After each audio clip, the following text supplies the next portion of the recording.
The Denver Broncos front office and John Elway should be locked up and arrested for theft. They like stealing wide receivers from their rivals. Last year it was Wes Welker. This year they steal Emmanuel Sanders from the Pittsburgh Steelers.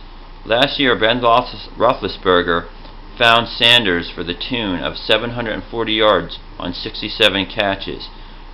Sanders will be a nice complement to Demaryius Thomas and Wes Welker in Denver, giving another weapon to Peyton Manning, who hopes for another run at the Super Bowl. The clock is ticking, and they know it, as do the Patriots, who sign a wide receiver of their own, bringing over Brandon Lafell from the Carolina Panthers, who also lost Steve Smith. More on that in a second.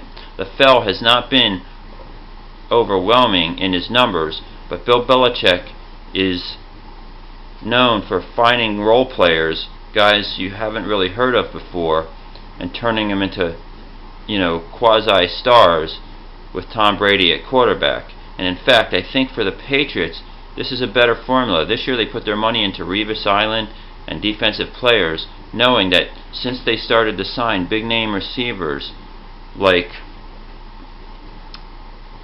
Randy Moss back in 2007, Tom Brady, his numbers have been incredible. He's been a better quarterback, but they haven't won the Super Bowl. When they were a defensive team with no-name wide receivers, they won 3 out of 4 Super Bowls back in the beginning of the Belichick-Brady era, and they want to return to those glory days. So the arms race continues between the Patriots and the Broncos.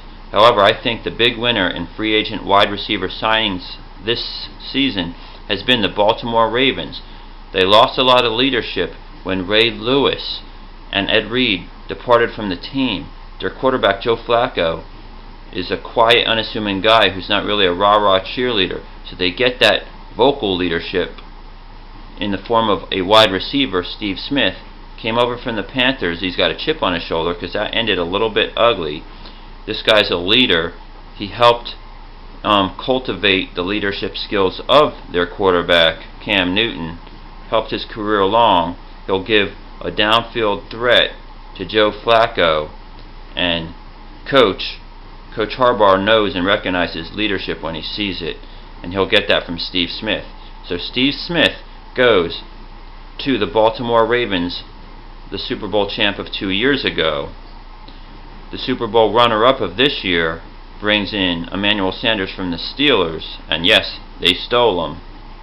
And the Patriots go small in name but not stature, Lafell Edwards. And keep in mind, coaches are famous for taking players who beat them. And last year the Carolina Panthers defeated the Patriots. If we go back and look at that film, I'm sure Edwards, showed Bill Belichick something. And some other NFL free agency news from yesterday. The Cleveland Browns bring in a running back, Ben Tate, from the Texans.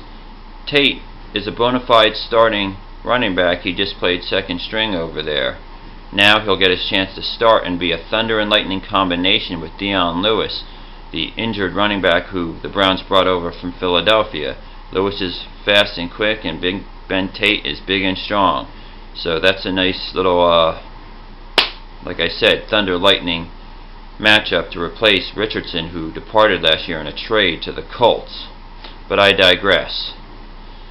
If you're one of the other teams and you haven't plucked one of these great wide receivers out of free agency, don't fret, because championships are built in the draft.